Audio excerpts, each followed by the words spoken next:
In today's funeral at Bondo, I took my time to see what was happening there. As usual, I had to prepare a recap for you people. Before I take you through, if this is the first time you're watching my videos, kindly take a second or two to subscribe, like, and comment, because that is the best support you can always give this channel. My number is always here for those who want to inform me, share with me, support the channel. Please feel free to do so. Without much wasting of time, allow me to dive into this topic here today. Number one, I observed that Uhuru Kenyatta's popularity is persistent. You know, I thought Nairobi probably because of the Nairobians, but still the people of Bondo still could celebrate Uhuru Kenyatta.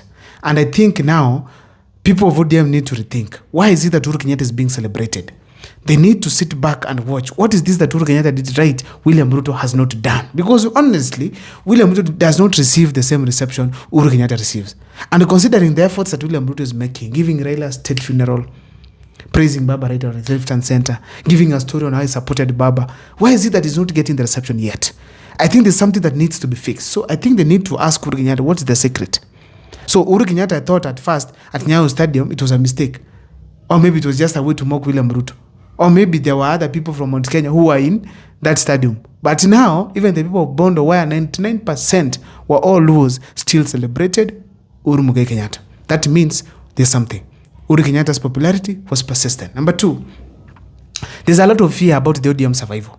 Everyone there was talking about ODM will not die, ODM will not die. If you want to know what the politicians fear, it is what they are talking about. They will not. ODM without Baba, it is not ODM. We all have to accept that. And so I noticed that most people are afraid that ODM will die. No, it is the normal process. Unless William Ruto decides to come to ODM and then become the presidential candidate, that's the only way the ODM party will resurrect. But without a presidential candidate, without Baba, ODM is finished. And the kind of sidelining I've seen, they want to completely kick out Babu Owino and Edwin Sifuna. Try it. You lose the younger generations who have been supporting Baba all through. That is unavoidable. If you try and chase them out, it's done. So, ladies and gentlemen, another thing that I noted is that William Ruto has hinted he's going to work with ODM to the end. In that, he wants even probably to form a coalition where he's the candidate for the ODM party. Probably that's going to be the case because he promises he's going to ensure that ODM is either in government or it's the government. That is fine. It could be a strategy for him to get the Luo votes. That's an advantage to him.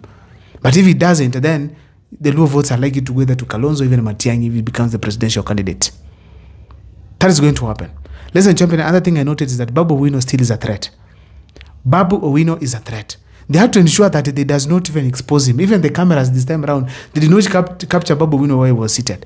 Because they knew if the cameras could capture Babu Owino, the entire crowd could go wild and start chanting Babu, Babu. And those youths could demand for Babu Owino to speak, and there's nothing they could have done. So in a nutshell, they had to ensure that they rushed through the cameras and instructed not to capture Babu Owino by the time he was entering or even where he's seated. So in a nutshell, that's how they ensured that Babu Owino does not get the attention. So meaning they fear Babu Owino, and Babu Owino is a threat.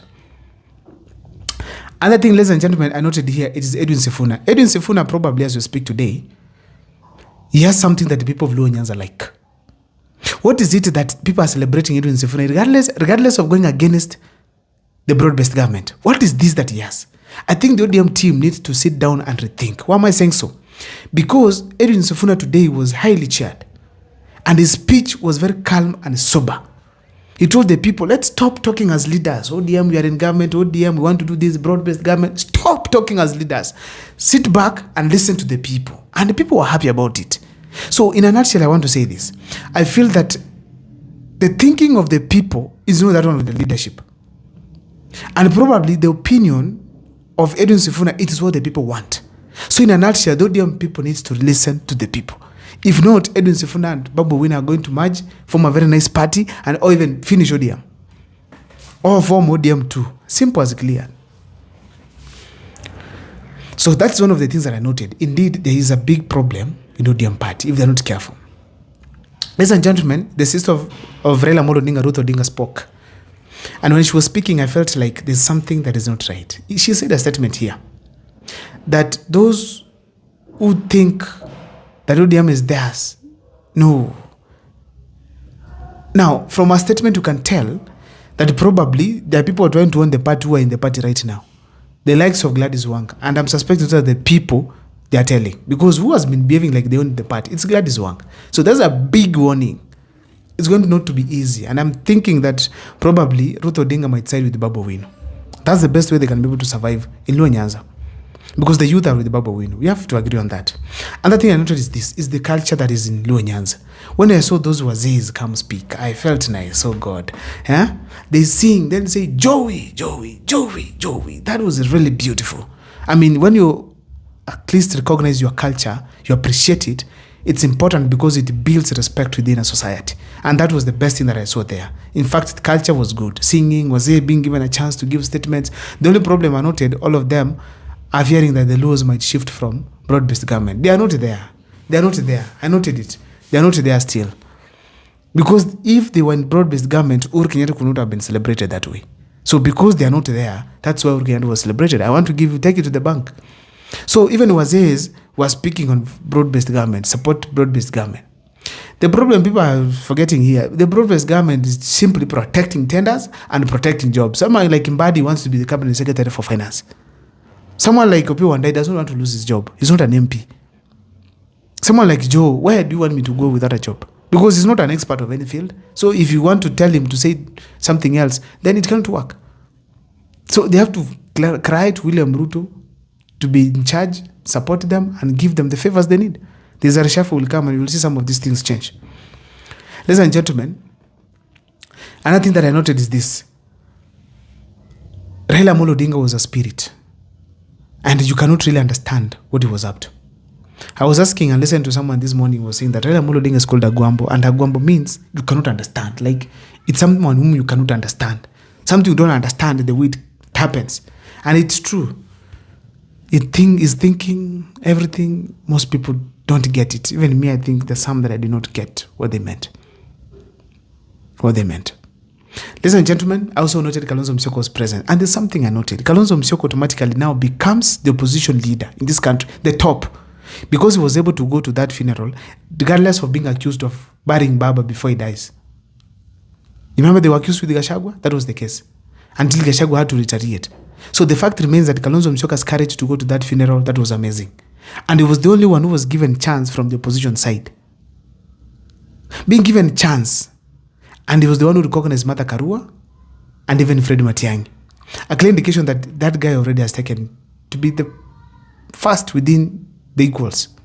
I don't know what is your take, but I think already has been elevated to that level. Ladies and gentlemen, I also feel like the family of Odinga, they acted very brave. That they portrayed a lot of courage, strength. To an extent, they can be able to, even be able to advise the public. That was amazing. The granddaughters, grandchildren, they were able to stand up and say, Joey, that was great. But most importantly, Raila Amolo Odinga Jr. Raila Jr. is a man we need to watch. Winnie Odinga looks to be sharp, but sometimes leadership goes to the unexpected. Probably the unexpected one, it is Raila Amolo Odinga Jr. That guy, he has tried his best to behave as a leader. Probably is that problem that he has on his face. But I want to believe strongly that he's going to be a good leader. Perhaps that's the only person who can challenge Babu Owino. But if the others, and because of his father, but if it's these others, I don't think so. My name is Abel Mukwa. Thank you so much for watching. That was the recap of what happened today. See you next time for more videos.